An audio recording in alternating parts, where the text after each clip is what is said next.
this is Alejandra once again. Welcome back to my channel, and I wanted to ask you a question. Have you ever wondered what is it exactly that I have to do to actually become fluent in English?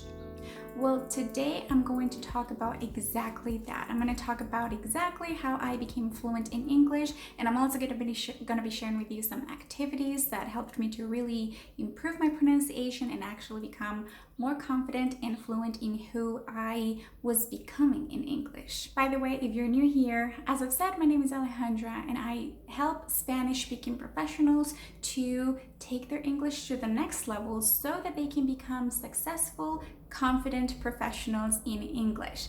If you're new here, don't forget to subscribe to my channel down below because I make new videos every single Friday about language learning strategies, mindset, and success, and I would love to have you join me for the next ones. Okay guys, let's dive into how I actually became fluent in English. There are a couple of factors that I believe took my English to the next level. I basically invested equal amounts of time to learning the language as well as practicing the language. I actually also made a video about these factors more in depth, so I will link it in the description box below so that you don't miss it. But I believe that if I hadn't really invested equal amounts of time into both sets, I wouldn't really be as fluent as I am. Now, some practical activities that I actually did in order to become fluent are the following. Translating songs. I would listen to a lot of songs in English just because I loved it, and I would actually find the translation to Spanish. So I didn't really translate the songs myself, but I would find the translation into Spanish, and I would just look for similarities and words that could be similar or different, and I would learn I would literally just expand my vocabulary in English because I would see the translation into Spanish. So I spent a good amount of time of my learning doing that.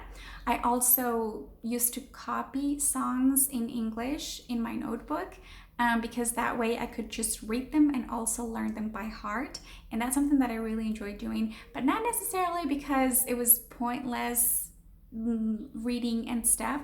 It was because it helped me to improve several factors: my pronunciation, my intonation, and just in general the way that I sounded in English.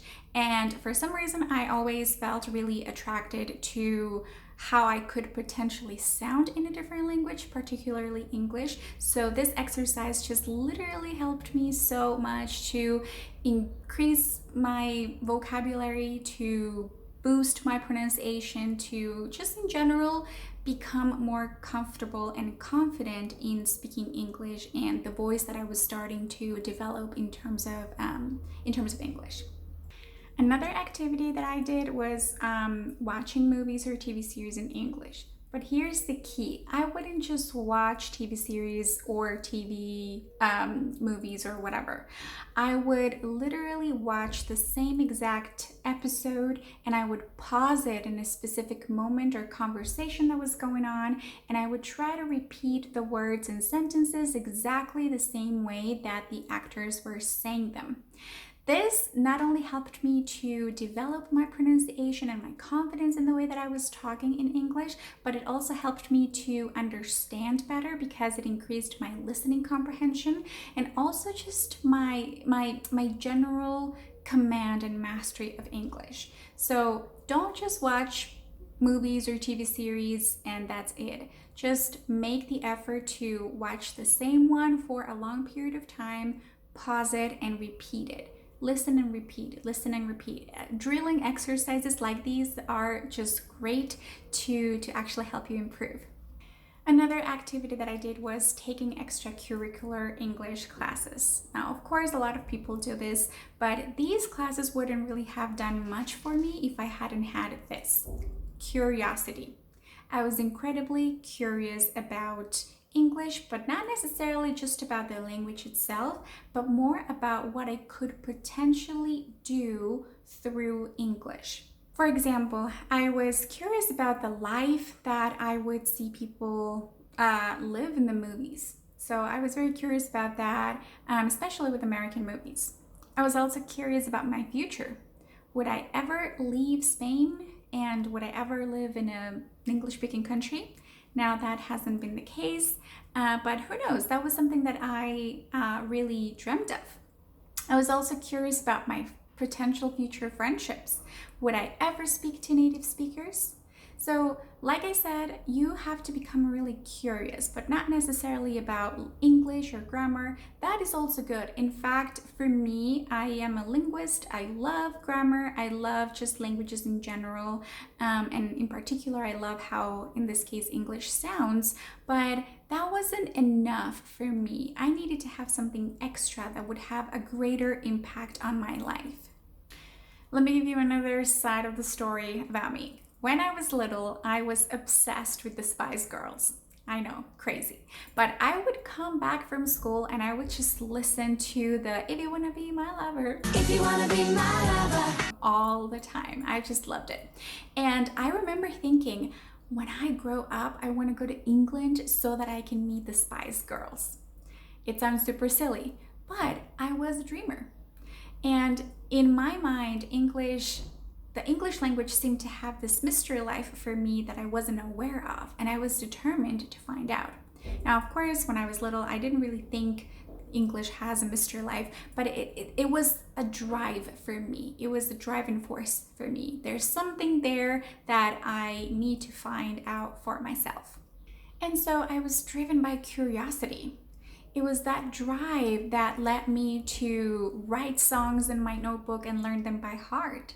It was that drive that helped me to watch TV series, but exactly the same episodes so that I could perfect my English, increase my listening comprehension, etc., etc.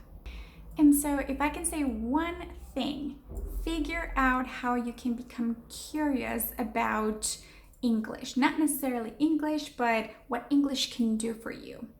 And I remember I used to have a classmate when I was in college, and she had a perfect, beautiful English. I loved it. I studied English philology, and she was also doing the same thing. And I just remember that one time we were having lunch, and I saw that she had a notebook, and she had like Korean things written in that notebook. And I asked her, and she told me that she had a C1 level of Korean. If you're not familiar with what C1 means, it's a very advanced level of any language.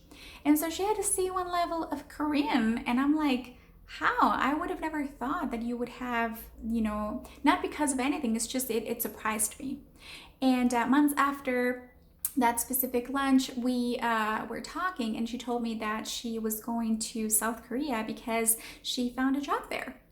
And I was like, oh, that's amazing. But what I want you to take away from this is that she didn't find a job and then learned Korean. She learned Korean. She crafted this dream that she had. She was very curious about the language, the culture, the way people would live there. And after all of that, she then decided to find a job and move there.